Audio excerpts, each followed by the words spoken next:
The day I was diagnosed with cancer, I decided to plan a spontaneous trip for myself. I had wanted to avoid everyone, but I never expected to bump into my ex-wife the moment I stepped off the bus.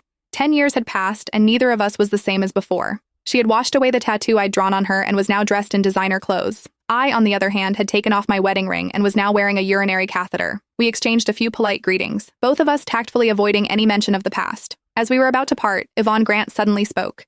"Nick, do you still hate me?" I gently shook my head and replied frankly, "I stopped hating you a long time ago. I simply didn't have the energy or the time for hatred anymore. In the last moments of my life, I just wanted to see the cosmos flowers blooming across the grasslands." Winter arrived early in this region, and the August wind already carried a biting chill. Our car hadn't arrived yet, and Yvonne glanced down at me before silently unwrapping her scarf and draping it over my shoulders. The scent of perfume mixed with cigarette smoke washed over me. It was Harvey Scott's signature scent. I sneezed, politely declining Yvonne's offer. "No need to be so polite, I'm allergic to cigarette smoke." Yvonne seemed a little surprised. "Isn't your favorite?" She trailed off, stunned for a moment, and took the scarf back without another word. Instead, she just quietly tilted her umbrella slightly more in my direction. We're long past the age of recklessly getting soaked in the rain together, and we've also lost the right to share an umbrella. I didn't want to linger with Yvonne any longer, so before she could speak again, I quickly ducked into the taxi waiting nearby. The taxi driver, who had been watching us while cracking sunflower seeds, joked with a laugh. "Hey mate, looks like someone's trying to flirt with you.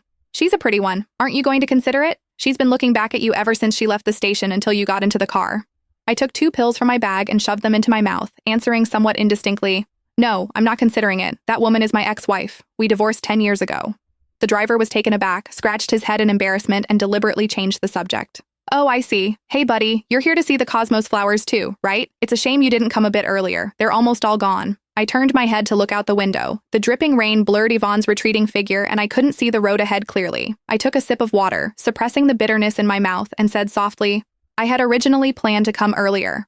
But my mom passed away in June and I was the only one left to handle things, so I couldn't get away. In July, I had to undergo chemotherapy, which is why I couldn't find the time. I kept putting it off, and now, here I am." After hearing my explanation, the driver fell completely silent. He stammered for a while and finally just quietly paused the meter in front of him. Seeing this, I couldn't help but laugh out loud.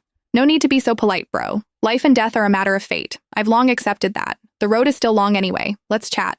Ever since I got sick, everyone looks at me with pity. They felt sorry that someone my age got struck with this disease and that I have no one by my side to care for me. Actually, I didn't really care anymore. I figured it out when Yvonne and I got divorced that year, that life was just like this. Whether it's good or bad, you have to live it. You didn't get to choose. The driver gave a forced smile and nodded awkwardly. After much hesitation, he cautiously asked, "Well, young man, why did you and your ex-wife get divorced?"